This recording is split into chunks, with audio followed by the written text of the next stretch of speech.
کیا یہ یقین ہے اشرافیہ کو، اس ملک کی حکمرانوں کو، فیصلہ سازوں کو، کہ کوئی بیک لیش عوام کی طرف سے آنے کو نہیں ہے؟ اگر بیک لیش آ جائے گا تو پھر کیا ہو جائے گا؟ کیا انہوں نے اپنے محفوظ ٹھکانے نہیں بنا لیے؟ کیا انہوں نے گھر اپنا محفوظ نہیں کر لیا؟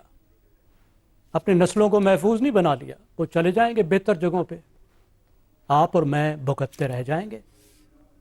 اس عمر میں آ کے ایک بات سمجھ آئی ہے عائشہ، وہ یہ ہے کہ تمام علم بیکار ہیں۔ اگر آپ نے ملکی امور پر تبصرہ کرنا ہے تو خالی مرثیہ گوئی سیکھ لیں، اگر زندگی میں ترقی کرنی ہے تو قصیدہ خوانی سیکھ لیں۔ اس کے علاوہ تمام جو علم ہے وہ اضافی ہے۔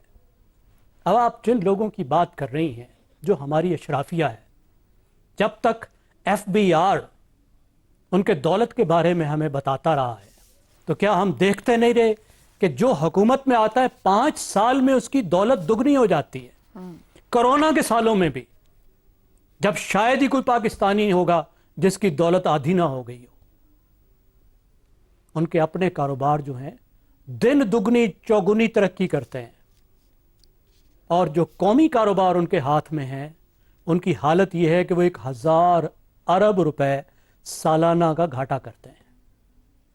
اپنے معاہدے کیسے کرتے ہیں؟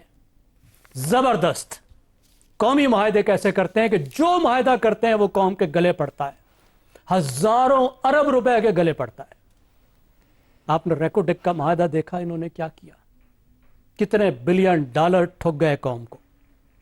ایل این جی کے معاہدے کیے، پھر جو ہمیں سب سے زیادہ ڈنکے بجا بجا کے وہ بتا رہے تھے، جو پاور سٹیشنز کے بجلی کے معاہدے کیے، اب اس کو ایک پوری نسل بھگتے گی اور بھگت رہی ہے، اور جس کی وجہ سے کاروبار بھی برباد ہے، اور ہر پاکستانی گھر میں بھی جب بلب جلاتا ہے تو روتا ہے۔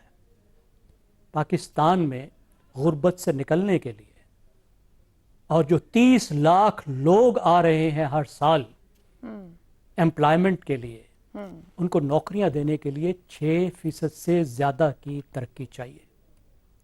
اور ایسی معیشت بن گئی ہے کہ 3-3.5% سے زیادہ اگر معیشت میں ترقی آتی ہے تو پاکستان میں ایک بدترین بحران آ جاتا ہے، کرنٹ اکاؤنٹ ڈیفیسٹ آ جاتا ہے، کیونکہ امپورٹس بڑھتی ہیں، کیونکہ جو پوری اکانومی ہے وہ مسابقت پر مبنی ہی نہیں ہے، وہ دنیا میں کمپیٹ ہی نہیں کر سکتی، وہ ایک الیٹسٹ اکانومی ہے۔